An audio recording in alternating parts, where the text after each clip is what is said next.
You just Look want good, to feel good. Look good, feel good. Look good, feel good. look great, feel great. Trans feel good. That's what I'm saying. Look great, feel great, shut down trans hate. I'm a cheerleader now. Watch out. Hey, brats. My name is Robin, and I'm trans. My name is Ben, and I'm trans. And you are listening to the first ever episode of Ben and Robin Are Trans. That's us. The Brat Pod. The Brat Pod. The Brat Pack. Yeah. And I'm the Brat King. You're the Brat Queen. Oh my God, we're back and we're brats.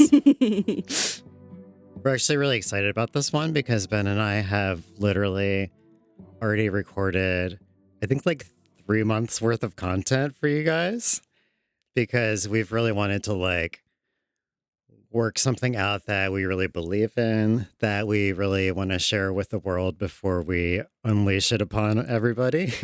Yeah. We're like so hype right now.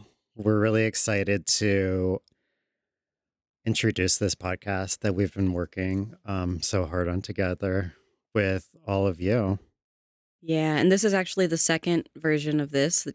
If you've heard our episode 0, you've heard some of the first version.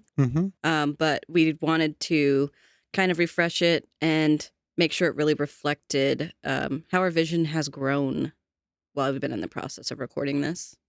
Plus, we're just like, now that we've done all this stuff, we're so excited to talk about it and finally share it with everybody. All right. So before we jump into things, Ben, why don't we start this off by telling everybody how we would describe our genders? Well, my gender is trans man, might be more accurately described as trans mask. I use he, him pronouns, though hopefully I'll be on T soon, if I start passing, it's not really my goal to pass, but it is my goal to not be misgendered as much, then I think my pronouns will evolve to he, they, probably. Yeah. How about you? I am a trans woman. My pronouns are she, her. I've been on a really long gender journey, which we will get into a lot over the next season. But yeah, at this point, I'm just like identify as like a regular girl, like a regular, like binary to the extent that that's a thing. It feels funny calling myself a woman, but that's like the best way of describing my gender, I guess. Yeah, I feel the same way about like trans man I'm cool with, but if someone just like says, "Oh, you're a man," I'm kind of like, "Oh, that feels weird." Yeah. It's something that I'm adapting to. Like we Mhm. were just talking probably yesterday via text message about how like I have all these interactions with people, like specifically yesterday with some like maintenance guy at work, where I kind of remember halfway through a conversation, I'm like, this is just some middle-aged dude having a conversation with a woman. And I'm like, yes, that's the conversation I'm having here. This is why things maybe like feel a little bit different than I'm used to. I mean, you did spend like at this stage in your life, you spent a lot, like a massive proportion of that lived experience being perceived very differently than you are now. So it's like a culture shock, I imagine. Like, It is. Yeah. oh shit. Yeah. People are starting to see me how I see myself. This is probably pretty cool. Yeah, it is funny when, well, it's trippy is probably a better way to describing it. Like when I'm having like a very normal conversation with like the guy at work who came in to fix the oven. And like at the end of it, he's just like, all right, have a nice day, hon. I'm like, oh, yeah, right. You too. Yeah. I'm still in that.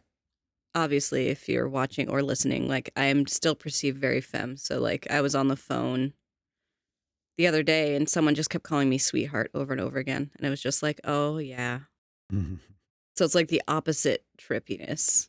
Where for you it's like, oh, I'm being perceived how I feel. And for me it's like, oh, I'm not perceived at all how I feel. Though I mean, Yeah. I hope I am a sweetheart. But it's just, it usually wouldn't say that when you're perceiving someone masculine. Well, and I still get that like when I'm on the phone and stuff like that. When I'm just like about in the world for the most part, Because I normally like dress really femme, and I think if you just saw me randomly in public, you would just assume that I was a woman. Not that I like completely pass or whatever to the extent that that's a thing. But like if you just saw me as a random person in public, you're not going to assume dude at least. Yeah, you definitely send a lot of very feminine signals. You look very feminine. Mm-hmm. You act very feminine. Mm-hmm. You are a feminine being Yeah. of grace and beauty. But it's like if I'm on the phone or for some reason with customers at work a lot, I like still get misgendered a fair amount. But when I'm just like out and about in the world at this point in my life, it's like 95% of the time being properly gendered. Are we about to have the first appearance of the podcasts? I see a tail down here. Like, Mom. You guys, if you are like watching the video version of this on YouTube, you are going to see a lot of our podcasts, both mine and Ben's. The studio that we do this live in is in my house. So, so I have two little orange babies. The boy is Luffy and the girl is Nami. She is in another room right now.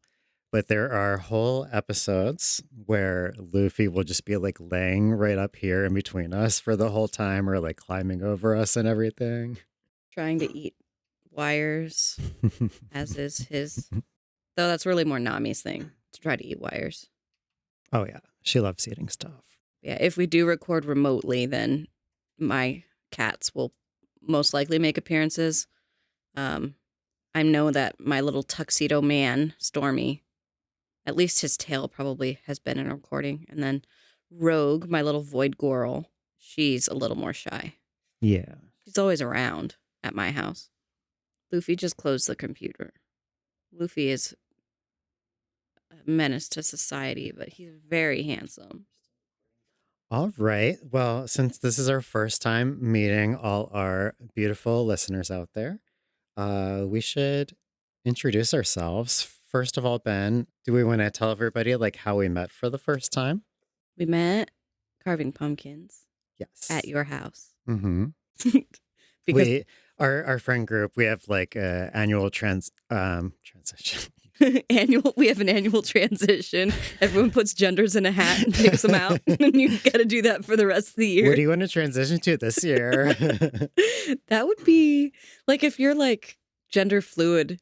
I don't think that's really how it would work, but it would be a very fun idea to like pull a gender from a hat and just go with that vibe for a day.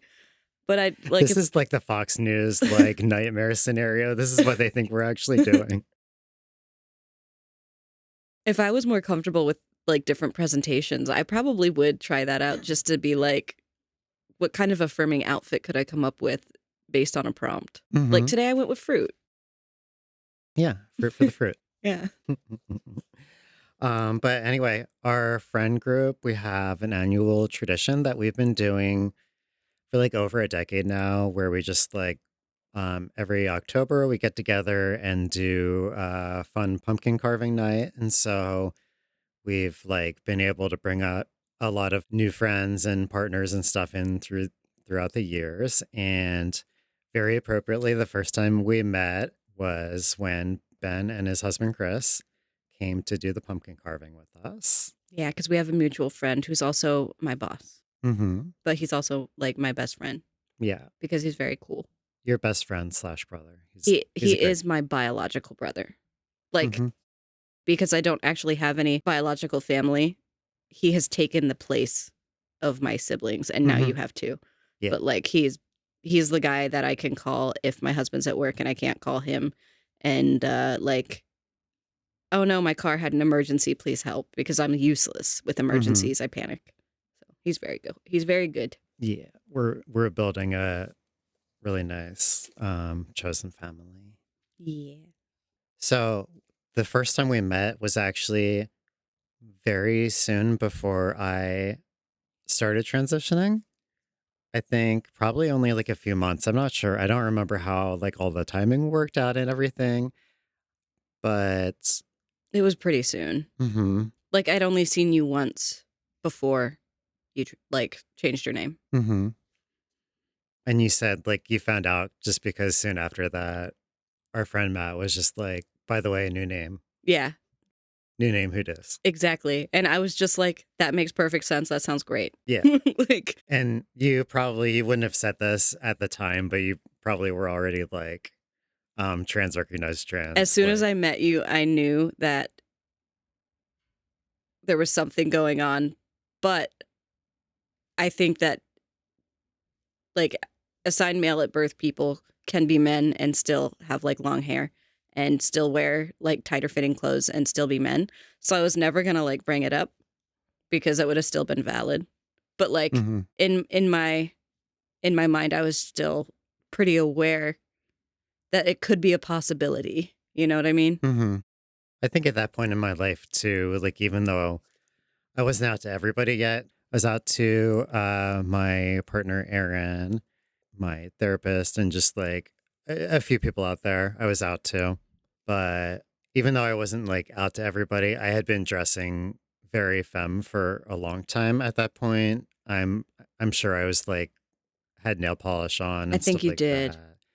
Like I feel like I looked at least like very non-binary vibes, if not like You were very non-binary coded at the time, mm-hmm, and your hair was almost as long as it is now. mm-hmm, Um, but I mean, there's plenty of people out there who wear nail polish regardless of gender. I was just like, okay, cool. I felt yeah, very safe mm-hmm, very safe, yeah, because I'm always very anxious when I first meet new people. But I think Matt invited me because he knew I was craving community because I had mm-hmm, just moved back to the area and a lot of the people, this is my hometown. So a lot of the people that I knew had known me before. And like, I really wanted people who only knew me as Ben because it's really a nightmare scenario for me to like be at Target and for my old Girl Scout leader to come up to me and call me my old name and ask how I've been doing. And I want less of that in my life. yeah, That's something that actually happened to me when I first moved back. mm. But yeah, it was really cool. And he knew I would be safe with you all. And I was. And I think I've done 2 pumpkin carvings now, which was really cool. Many more to come I hope so. for sure. And now I have a place I can actually put my pumpkins, Yes. which we would take them home anyway, but like we never got trick or treaters at our apartment. So I'm really excited to have pumpkins and put them out and get trick or Mm-hmm. treaters. It's Yeah, going to be so exactly. cool. I hope we get trick or treaters. It's time. I deserve them. I feel like we've both really gotten a lot out of our friendship that we've had with each other. Like, so like, Yes. first of all, I think it was like the second time we ever met. We were at like a party at our friend's apartment and we just kind of ended up talking most of the time. And by the end of it, you were just like, you're my big sister now, just so you know. It's like, cool, got it. You're my little brother. I didn't have to say it. It was just kind of assumed. Yeah. And it was really nice for me because, like, Matt is my biological brother, right? But, like, I came from a family where I had 2 older sisters. So having older sisters is, like, what I know. It's where I feel comfortable. So Mm-hmm. it's really nice to have one again. Yeah. And I'm more than happy to slip into that role. And I feel like you get me more than my, like, sisters I grew up with ever really did. Hmm. And they don't understand, like, the estrangement aspect, but you do. And I Yeah. think that's where the most comfort I've gotten from with you is being able to relate to each other about the Hmm. complicated feelings of knowing that it's right, but like still having that hurt. Yeah, exactly. And there's like an instant connection between trans people, like most of the time anyway, just because for as different as we all can be, we all have a lot in common. We have a lot of overlap in our backstories and a lot of shared experience that we can almost just like cut to the chase in our in a lot of our stories, you know, because we know without knowing each other yet that we have a lot of shared trauma and experiences that most people in the world will never experience or fully understand in the way that we do. And so it's like it makes it so much easier just to jump right into like a good friendship with somebody. Yeah, even if we don't necessarily have identical experiences, we still know like very similar feelings revolving around the experiences we have. Hmm. It's a very easy shorthand to things in common. Yeah. I think this podcast kind of evolved naturally from our friendship and just like all the conversations we've had together through text message and stuff like that. I feel like it evolved naturally from our friendship and just a lot of text conversations we've had and stuff like that. A lot of the episodes that we did this season, we just made the notes, like transcribe them from our text history Yeah. because like all our conversations start off with like a cat pic or like Ben will be like, here's the drama with my house right now. My toilet is leaking everywhere, whatever. It Leaking starts through the there. dining room ceiling out the light fixture. It's great. Yeah. So like a conversation will start somewhere like that. And then like an hour into a text conversation, we'll end up somewhere that we never thought that we would be going to begin with and just like have these revelations about our experience as human beings and specifically trans human beings. And we had kind of casually talked about podcasting in the past, but we just had this one conversation that was one of those ones where we started off with something random and ended up learning a lot about ourselves and having all these revelations come through it that I was just like, we need to share this with people. It's so cool how we can have these conversations where because we're like trans chosen family, we have these sibling conversations that we get so much from and we really want to bring other people into that family, into that community. And so not only do we want to share these stories with everybody and also like the stories of some of our trans friends and some of our trans friends to be that we're meeting online and meeting through friends of friends. But we're also trying to build a community. We have a Discord server that we're going to be talking a lot about because we really want to bring people into that. We've already made some good friends on there Yeah, there's just some through like, incredible people in there yeah. already. And the podcast isn't out yet as of this recording, but just through posting TikToks and stuff like that, we made friends on there, which has been really good. We're really excited for more friends and to be able to share more experiences and just like this family experience with more people that we haven't met yet. Yeah, I think my biggest goal is when I first came out, I didn't have a community yet. And I know I've been out quite a few years longer than you have. So I've had a little bit more time to build some of those friendships. Most of them are online. So for this first season, a lot of our guests are going to be people that I've connected with, but like part of that is to help you build your trans community. Hmm. Um, but like when I first came out, I just felt like I was alone and like I was crazy for feeling the way I felt. And the more Yeah. friends I've met, the more I've realized that the way I feel is pretty normal. Like Yeah. not necessarily everyone's experience, but there's so much shared experience with people from even different continents that have entirely different gender journeys, but they still have feelings that we can relate to each other. Hmm. And I want anyone who finds this to hopefully feel like they're not alone and that it's okay and that things will be okay, even if it's hard. Yeah. And I was telling you this morning before we met to record, I've been doing a lot of editing recently because we've recorded probably 3 months worth of content already.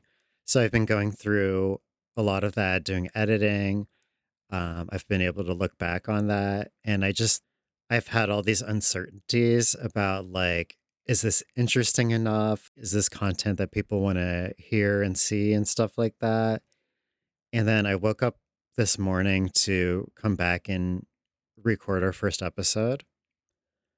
And I just had this revelation when I woke up. Like when I was first, not even when I was first transitioning, but even before like I officially came out to everybody, I was so hungry for trans community that any podcast or YouTube channel or whatever that I could find that was just like friendly trans faces.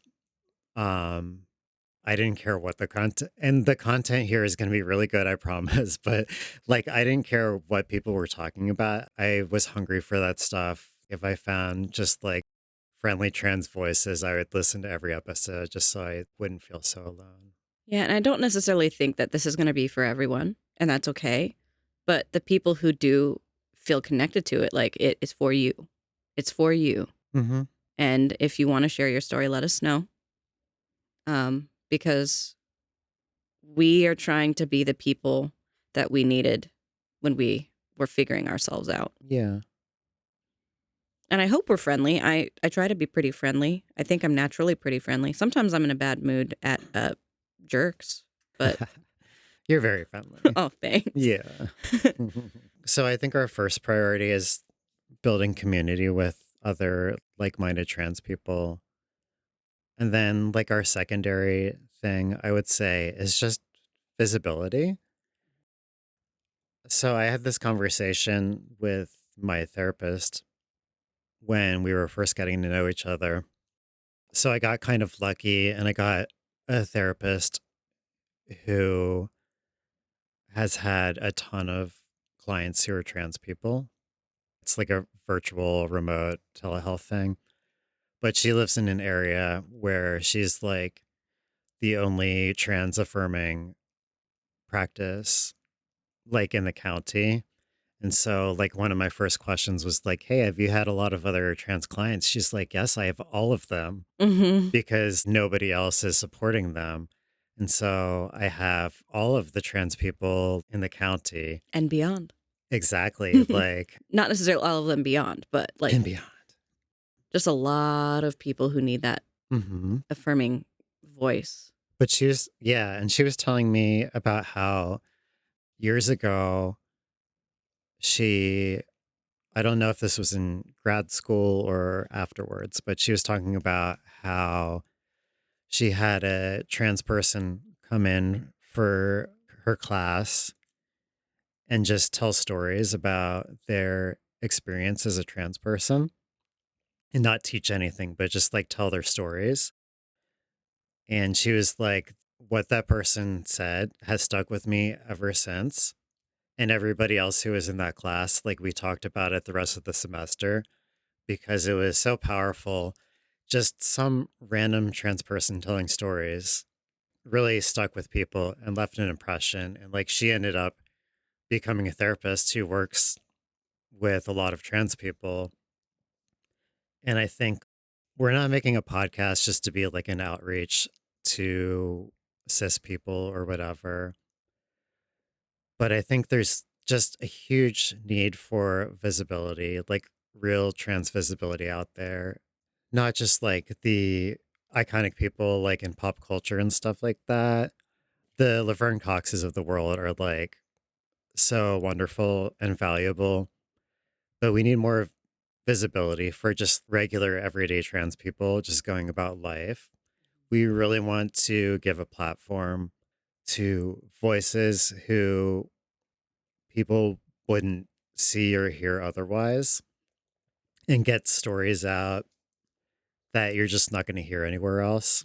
And I think that can be a really powerful thing, both for cis people and for other trans people, and even for us. We've interviewed a couple of Ben's friends who he's known for a long time.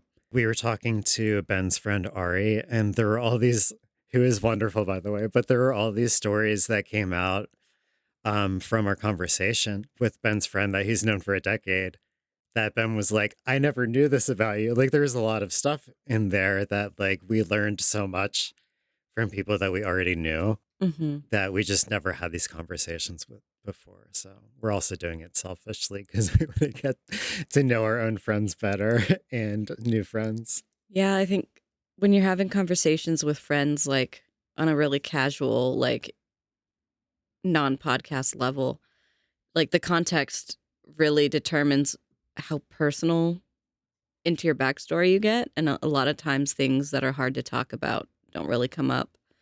Um, but it was really like, I don't want to do any spoilers. Wait for episode 3.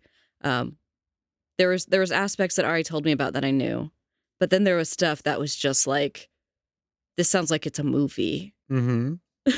Which some of the stuff I knew also sounds like a movie. But oh my gosh, this sounds like a movie. they are one of the coolest people I've ever met, and I love them very, very, very, very much. But yeah, I only have cool friends, Yeah, you do.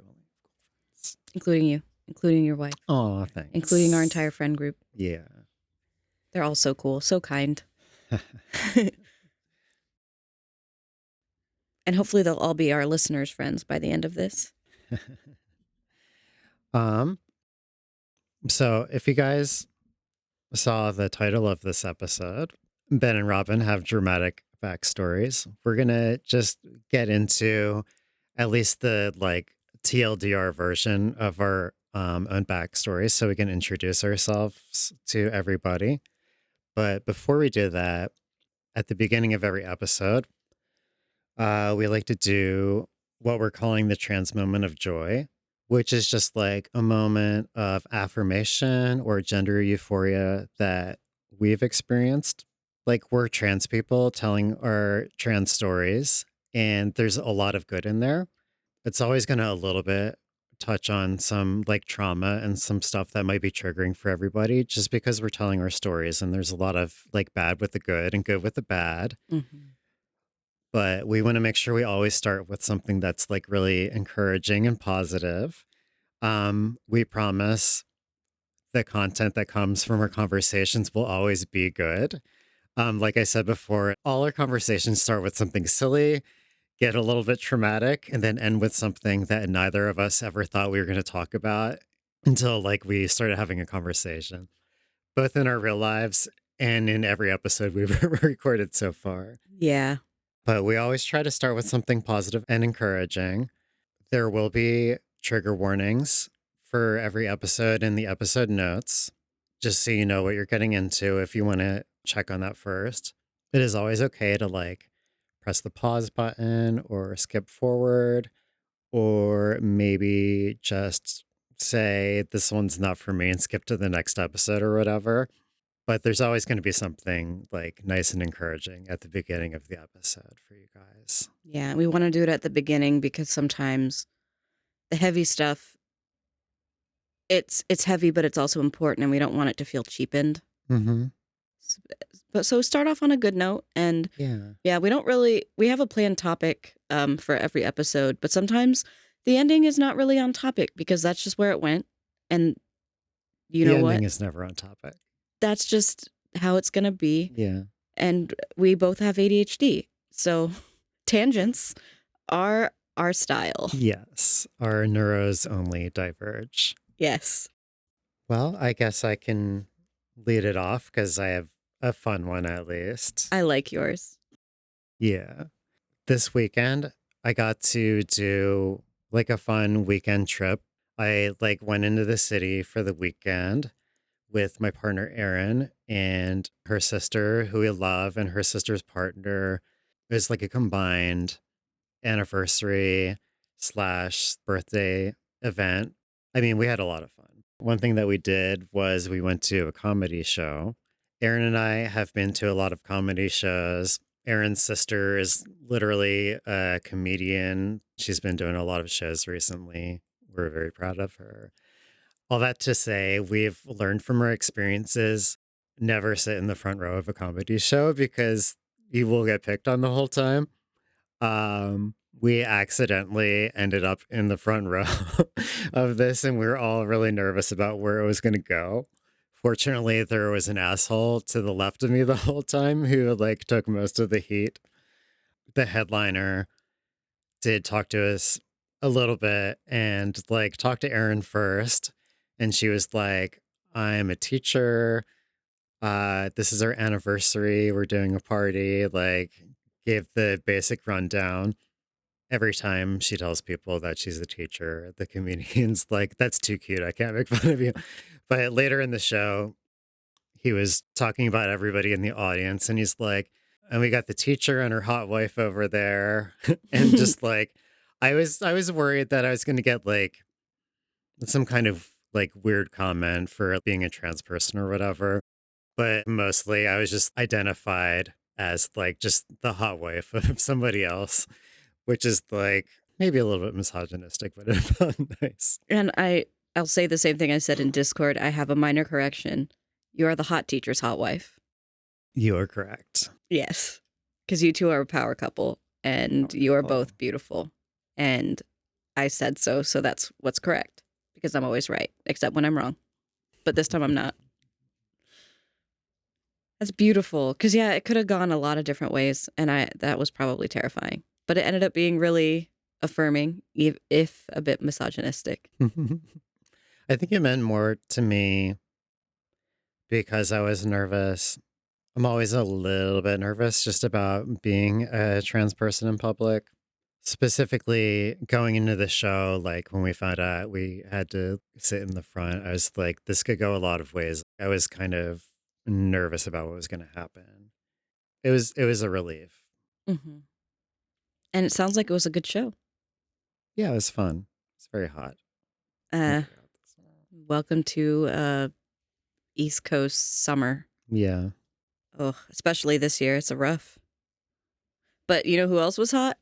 You and your wife. Literally and metaphorically. Yeah.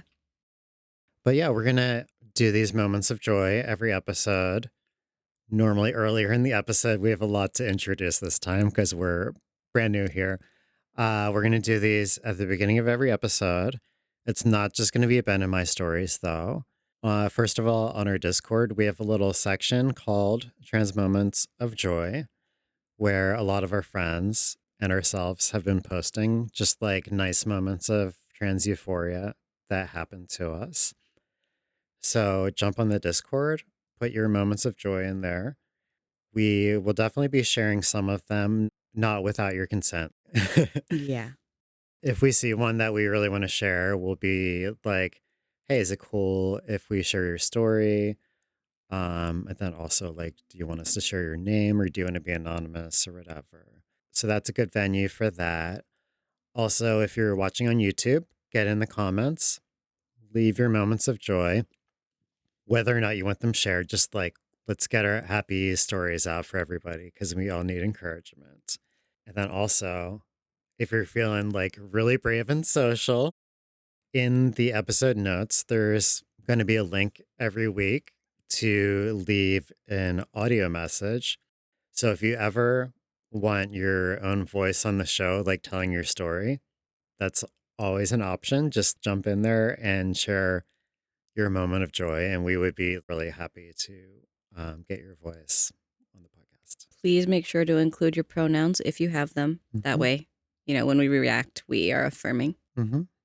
because we Yes. want you to feel good. We don't ever want to make you feel bad, Mm-hmm. especially not for being who you are, because who you are is very good. Yes. You are all very valid and beautiful, and we love you. That is true.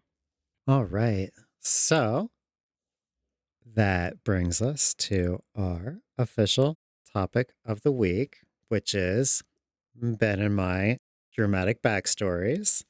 Yes, the short version. The short version. You're going to be hearing a lot more of us in the future. We're going to do, at least for season one, basically the rhythm that we're doing is we'll do 2 episodes of Ben and I telling our stories, and then an episode like with a guest that we've been able to talk to. And we'll also try to share hopefully some stories, like when we don't have a guest, some stories from maybe some trans people from history and stuff like that. All that to say, we're going to start by talking about our backstories. So let's start with you, Ben. Sure. First of all, when did you first learn that you were trans? I learned I was trans on January 8th, 2018. Oh, specific.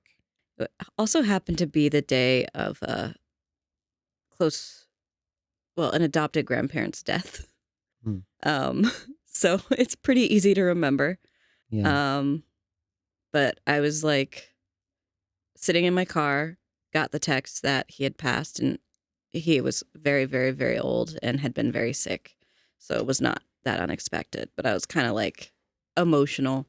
But I Mhm. was sitting in my car outside of my friend Kate's house, and I went into her house to hang out, as we did on a very regular basis. And we were just hanging out, chatting and reflecting and talking about Grandpa Paul. And she was just like, "Have you ever thought about trying new pronouns?" And I said, I haven't thought about it, but I think I will. And I started trying with they, them, and stuck with that for a while. And then switched to he, him within a couple months. Figured out I wanted to be called Ben. Um, and then pretty quickly was estranged from my parents for, that was 2018, for about a year. They came back into my life. I moved back home with them, met my husband. He wasn't my husband yet. Moved in with him. And then within a year of that, have been no contact with my family ever since. Yeah. That's the nutshell of my backstory. One fun thing about your backstory is that notice I didn't ask you what your coming out story was because your learning you were trans story and your coming out story is kind of the same story. Tell me the story of your coming out. The same day Same day. that Kate asked me if I wanted to try new pronouns, I came out. Period. Yeah, that's it. Facebook, called my mom. My mom was like, You called your mom on the first day? on the first day I called her and asked her for opinions on names. And then that's why we stopped talking, is because she was very upset that it was so sudden. And Yeah. I was just like, well, I thought that you were going to be like my mom about it, but okay. Because I was excited because like it clicked. It felt right. It felt right for the first time in my life. And I had spent since puberty feeling wrong and thinking that it was because when I entered puberty, I also got diagnosed with an autoimmune thyroid problem. And I thought the reason why I felt wrong is because my body was broken. But it turns out my body was broken you know, but it was just really Yeah. hard to dig deep. But even from when I was 13 or so, I was saying, I feel like an alien in my own body. I don't feel like I belong in my body. And not a single therapist or family member or friend ever thought to bring that to my attention and what that could mean. Though turns out a lot of my friends knew, especially my friends who are queer. They knew it was inevitable that I would be coming out someday, Yeah. which I'm learning through this podcast. And there was I reference this all the time now, so you're gonna probably hear it again. But there is a really cool analogy that I heard not so long ago from one of our TikTok friends. So the topic they were talking about was like when a family member or someone who's known you for a long time has trouble adapting to your new pronouns and like just identifying you as a new gender that they weren't thinking of you as before. The person was saying the easiest way to think about that situation is like imagine you're watching an M. Night Shyamalan movie, like The Sixth Sense. He kind of does it in a lot of his movies. Every single one, I think. Yeah. But imagine you're watching a movie about your sibling or friend or whoever it is. And the whole movie, like you're seeing this person as a girl or whatever. And that's how you're perceiving this whole movie. And then you get to the end, you get to the climax of the movie. And it's like, oh, by the way, I've been a boy the whole time. Mm-hmm. And as the viewer, if you're watching this in a movie, as the viewer, you're not like, no, you're not. No. You're like, you look back on it and you see all the signs and everything from the beginning. And you're like, oh, yeah, this has always been Ben. It's always like been this dude. Mm-hmm. Like, and all the pieces come together. And that's how you're able to like adapt and perceive that person going forward. And we've talked about this before, like with your own story and learning you were trans.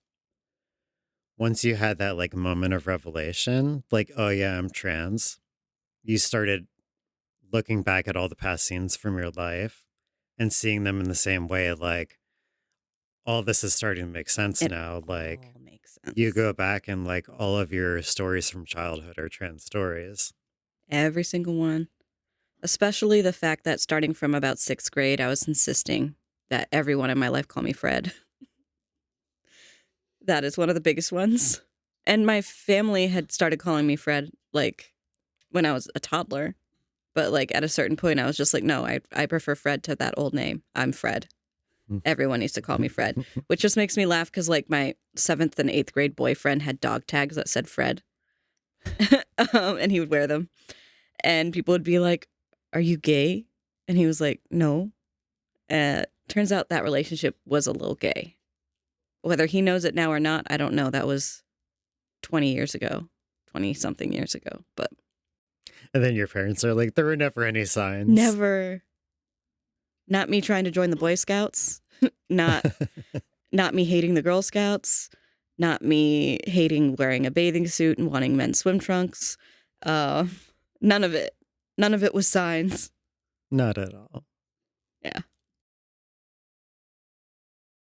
What about your backstory, or do we need to For talk any me, more about mine? no, I think we covered a Yeah, lot. We're yeah. going to get into so much more in the future. Yeah.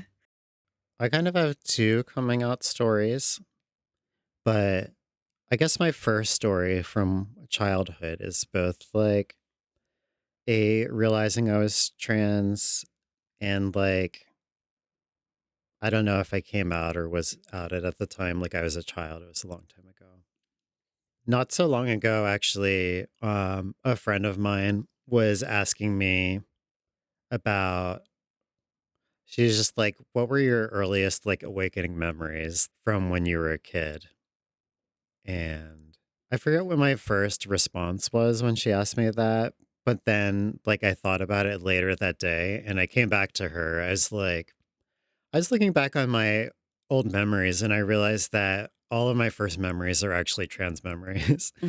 Like, I had a similar experience where I was just like looking back at it and I was like, these were all memories of me being a girl and having these like kind of baby trans experiences, like as a literal baby when I was like 3, 4 years old, whenever my first memories were forming. It came to a head when I was at the ripe old age of 5 years old.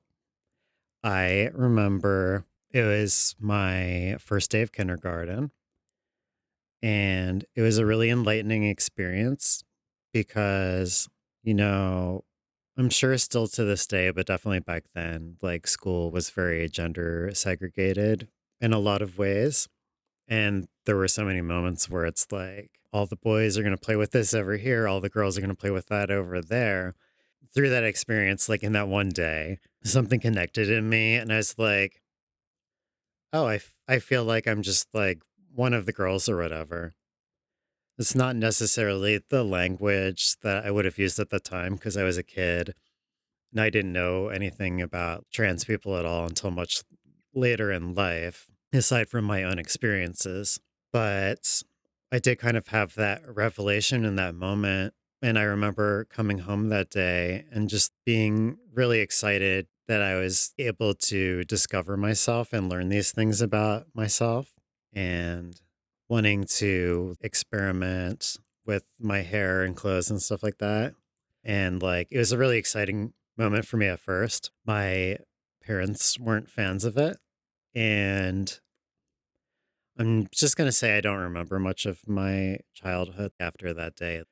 That's something that I'm working with through therapy, but and we'll cover a lot of both of our stories in future episodes for a lot of reasons relating to how I was raised and my experiences growing up.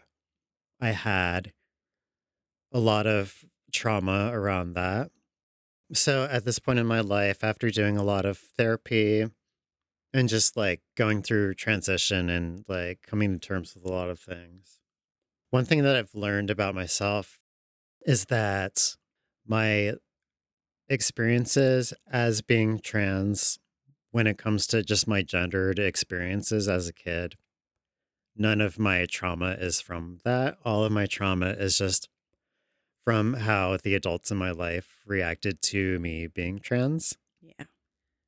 So there was just like, I knew from very early on that I had to guard myself at all times because I would get myself into a lot of trouble if I slipped up and did anything that would like give away my identity because I would be punished for it.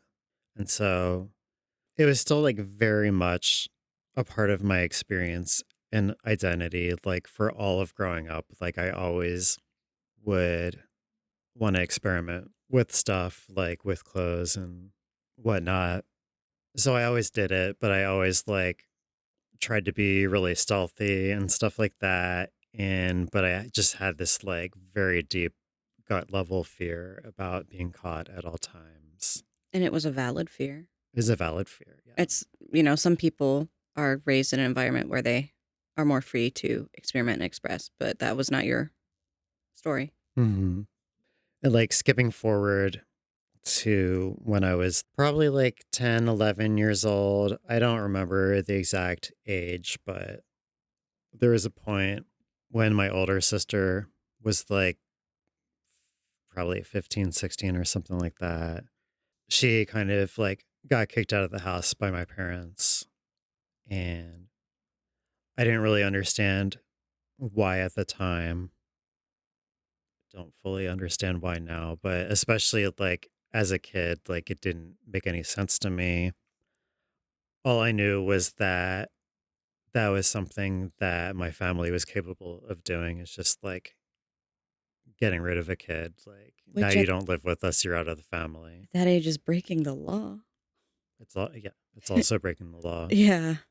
It's crazy.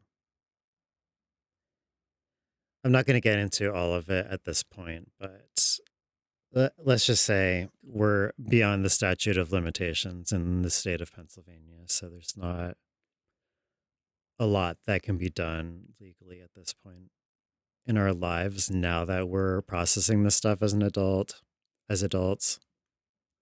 Oh, but I don't talk to my parents anymore. But anyway, all of this stuff happened as I was just starting puberty or about to start puberty. And it was pretty soon after that I specifically remember, and this wasn't the only experience that I had, but I do very specifically remember after that happening, I remember my dad sharing a Bible verse with me about how the long and short of it was basically like if a man wears women's clothes or a woman wears man's clothes, then they're an abomination to God. I'm not going to get into that from like a religious studies perspective right now. I do have a degree in religious studies, by the way. Mm-hmm. I was about to say you're very qualified if you wanted to. Yeah. And by the way, if anybody out there would like some more follow up on the only Bible verse that's anti trans and actually isn't, but it's just how people who are looking for a Bible verse to back up their bigotry do that. It's not saying what it sounds like it's saying. We'll leave it at that. But it's something that was used as a weapon against me a lot. It was right after my older sister had been thrown out of the house. And my dad's like, by the way, you're an abomination to God. And not in those words, but what I was reading behind it was like, this is something that you are like at that point in my life, I knew that it's what I was, that I couldn't change it. It was just a core part of my identity. I'm like, this is just who I am forever. And I was at a point where I had kind of come to terms with it and was just like in like hiding mode. Just need to like push it down. I imagine it probably felt a little bit like we did this to your sister, and if you step out of Exact. line, we're doing it to you too. Exactly. And especially with the timing Mm-hmm. is like saying you're an abomination to God and calling that out was also saying like you're an abomination to me. If you choose to live this way or even slip up, like you're dead to me. And I knew what they were capable of. And so that was very traumatizing for me for a lot of reasons, but I really like worked hard to not slip up at any moment. Puberty was very traumatizing, both for that reason and just because of like growing into a body that I wasn't supposed to grow into. All that to say, it was a good 20, 25 years. until I like officially came out to the world after that. And I think most of that was just from that internalized transphobia, number one. And also like that fear that was driven into me as a kid that I've had to work for like literally for decades to at least tamp down. And like I still have it. It's not all the way gone. Even though I know it's like not rational or whatever, like it's still in me a little bit.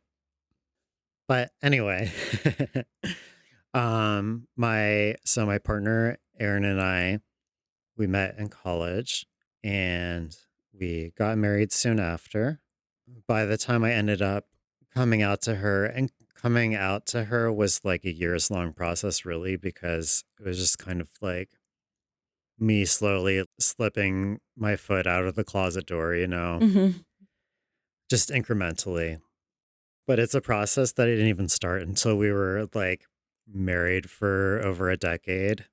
And it was really hard because I was like really afraid of losing her, or not even losing her, because I knew that she was somebody who would stick with me forever. But I was like, what if I come out and transition and she doesn't leave me, but like I ruin her life or whatever, or she's like secretly bitter about it forever or whatever. So it took a really long time for me to get there. But I did finally come out, and she's been extremely supportive, even though we've been through like a long journey. And like I came out to her years before everybody else, which was, I think, really important to our process for our specific relationship. Because a lot of times, like, there's a lot of fear that people who are in long term relationships have before they come out, that their partner is going to leave them, which is sometimes true and sometimes not true. But it was really good that we worked a lot of that stuff out before I came out to everybody else, because it was like we were able to like sort things out before me throwing her into the rest of the world, and like her having to talk to her family and everything involved with that. Because, like, at that point in my life, I was kind of like any family or friends that I have that are gonna like be upset about this or cut me off because I'm trans, like I don't want them around anyway. Yeah. So I'm almost like having that happen would almost be a relief, because like I know where people stand and like they're in or out, like whatever, cool.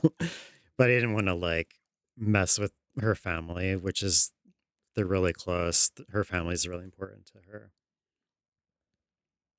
But I did finally come out, and it's been really good. It's been incredibly freeing. You've got like your partner, your best friend, who's on the same page with you as you are learning to navigate how you interact with the world in a new way, Hmm. which is really cool.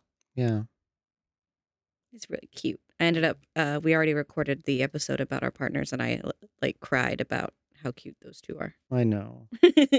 Most of the episode was crying. It was very sweet. I like to cry. Well, I don't really like it, but it's a very important part of my process. Hmm. And I think both of our partners were have been a really important part of our transitions, and we're kind of there from, if not the beginning, just after the beginning, And we recorded a really sweet episode about our partners, which, sorry ahead of time, it's cute and you'll all have to deal with it. Yeah, it's so sweet. It might make you sick. Yeah. But like, yeah. But basically, the part two to both of our stories is just going to be our partners episode when we get there, because they've both been so wonderful and supportive, and we wouldn't be who we are without them, and we love them. Yeah, they're really good. Yeah. So, do we want to talk about resources we used and still need? Yeah, because this podcast is basically the resource I needed because I couldn't find a support group in my age range. Mm-hmm. That was the main thing. And I did at one point try to use the Driver Project suicide line, but they said, like, here's a list of psychiatrists in your area, but you're too old for us to help you. There's so many issues. Yeah. But nothing against them. They've got to do what they have funding for. Yeah, exactly. But it still sucked.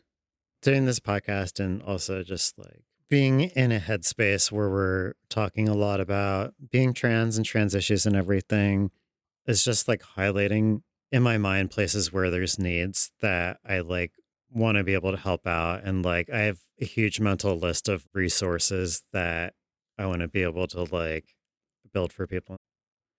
Maybe at some point in the future, some of this will grow into. Well, that about wraps up how much we want to get into our backstories at this time. But Ben, you want to talk about the next few episodes we have coming up? Sure. So our next episode is going to be about laws revolving around public restroom use and that they're not really about public restroom use. Mm-hmm. After that, we're going to talk to one of my dearest friends, Ari, about their story, and they are going to embarrass the crap out of me. It's really an expose on It's on Fred. On Fred. The person now known as Ben, who at the time was Fred, which Fred is not my dead name, but I only like it used to refer to Egg Ben. Yeah, because it's a very pre-hatched Ben. It's a very good shorthand for definitely queer, but Egg Ben. And then after that, we'll talk about our partners. Then we're gonna get a little spicy and talk about Project 2025. And then we're going to talk to one of my online friends, Will, who is a drag king and also an outreach specialist. And much more to come too. We've recorded a lot. Yeah, this is like aside from that, maybe a third of what we've recorded at most. Also, I think when we list them off like that, it sounds like we're going to get into the nitty gritty of the issues. No. But this is very much going to be like a show don't tell kind of podcast. Through working on the other podcasts that I worked on, I kind of got to this point where I was like, is it really my responsibility to explain things to people who aren't trans? And kind of like, maybe there's a need, but it's not my job to do that. But like, really where my passion is, and I think probably where your passion is more like telling stories around these things.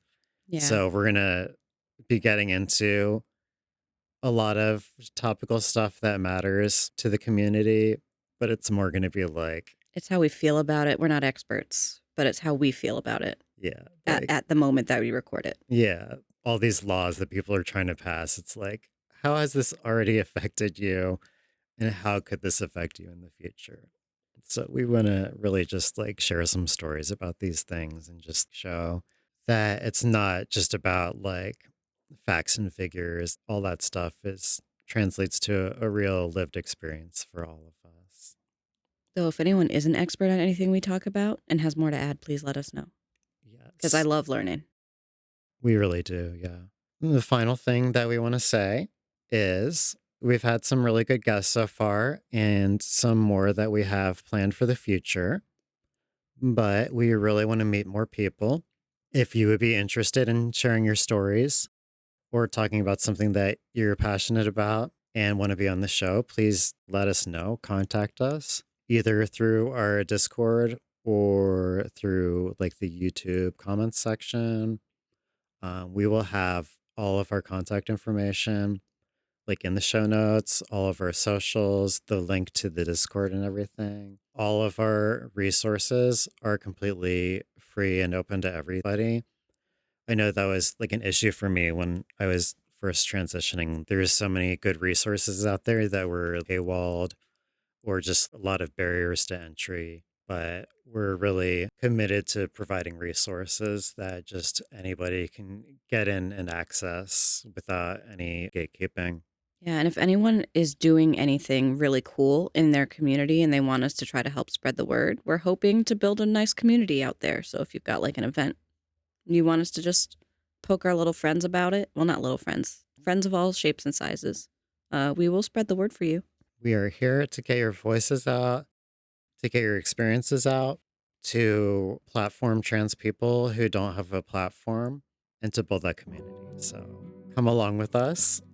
If you like what you've heard, or if you don't, but we seem like nice, friendly people, We have some like lovely trans friends, and we're trying to build like a good home online and a good community. So even if you never listen to another episode again, jump in our Discord, be our new best friends. We love you guys. Yes.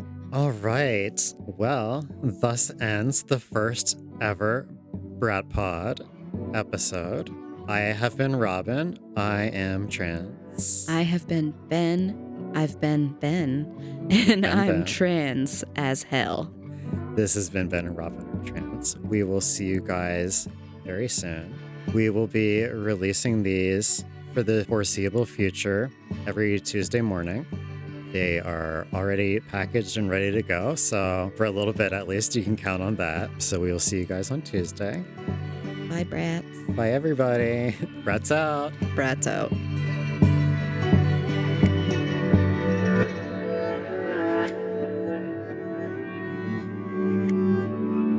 This is going to be great pre-roll content. 'Cause You singing no scrubs, me typing. Mm-hmm. It's a really good promo for our Discord. Like, look, I'm actively on the Discord right now instead of podcasting. That's okay. We have time.